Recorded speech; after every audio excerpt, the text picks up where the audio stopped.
فضا ایک بے حد وسیع اور عجیب و غریب تصور ہے جو انسانی تخیل اور سائنسی تحقیق کے لیے ہمیشہ ایک مہمہ رہی ہے۔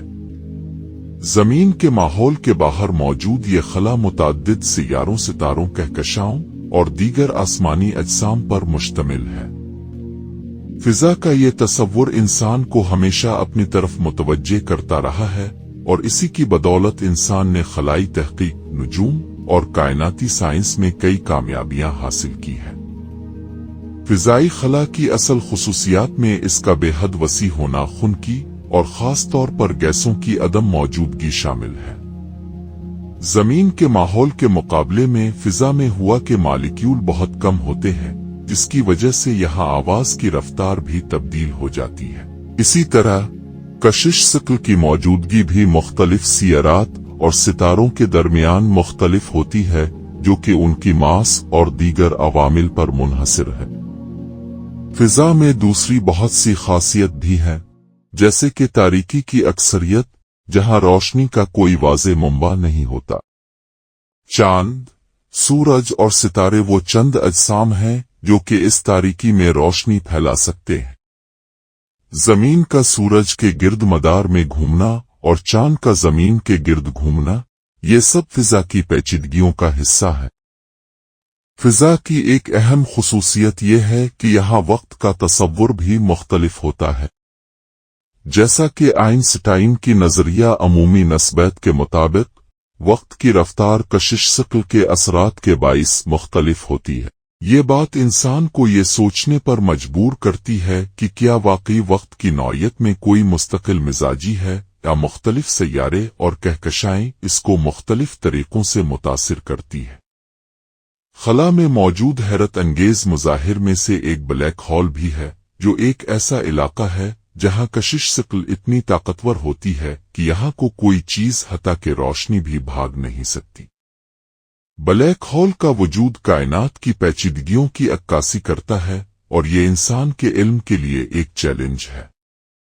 بلیک ہولز کے بارے میں تحقیق نے سائنسدانوں کو کائنات کی سیاہی اور اس کی حدود کے بارے میں سوچنے پر مجبور کیا ہے۔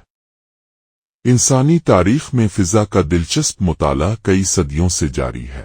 قدیم یونانیوں جیسے کہ ارسطوٹل اور افلاطون نے فضا کے بارے میں اپنے نظریات پیش کیے تھے۔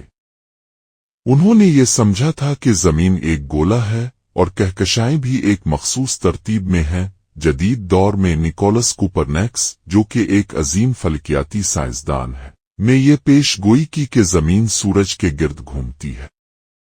موجودہ دور میں نازک اور پیچیدہ ٹیکنالوجیوں کی بدولت انسان نے خلا کی وسیع و عریض گہرائیوں میں قدم رکھا ہے۔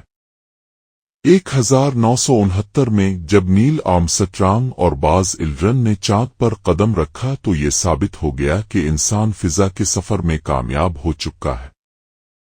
اس کے بعد سے آج تک کئی مشن کیے جا چکے ہیں، جو کہ نہ صرف چاند بلکہ دیگر سیاروں جیسے کہ مریخ، مشتری اور زہرہ پر بھی بھیجے گئے ہیں۔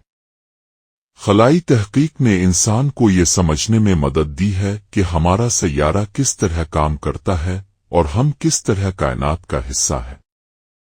زمین کی فضا، جو کہ حیات کے لیے ایک ناگزیر ضرورت ہے، اس کی حفاظت کے لیے ضروری ہے کہ ہم اس کو سمجھیں۔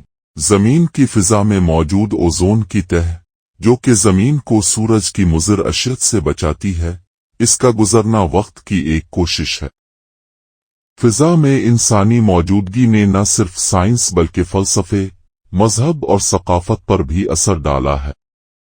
بہت سے لوگوں نے یہ سوچا کہ اگر ہم اکیلے ہیں تو کیا ہو، اور اس کے نتیجے میں کئی نظریات اور خیالات کی تخلیق ہوئی ہے۔ یہ سوال بھی اٹھتا ہے کہ کیا انسان کبھی دیگر سماٹ زندگی کو تلاش کرنے میں کامیاب ہوگا؟ کیا ہم اکیلے ہی کائنات میں ہیں؟ انسانی زندگی سے آگے بڑھ کر فضا کو سمجھنے کی خواہش نے ہمیں نئے سوالات کی طرف راغب کیا ہے، جن کے جواب حاصل کرنا ابھی باقی ہے۔ مثلاً، یہ جاننے کی کوشش کہ ہم کیسے دوسرے سیاروں پر زندگی کے آثار تلاش کر سکتے ہیں۔ مریخ کی تحقیقات، جہاں ماضی میں پانی کی موجودگی کے آثار ملے ہیں، اس کا ایک ناقابل یقین وعدہ کرتی ہیں۔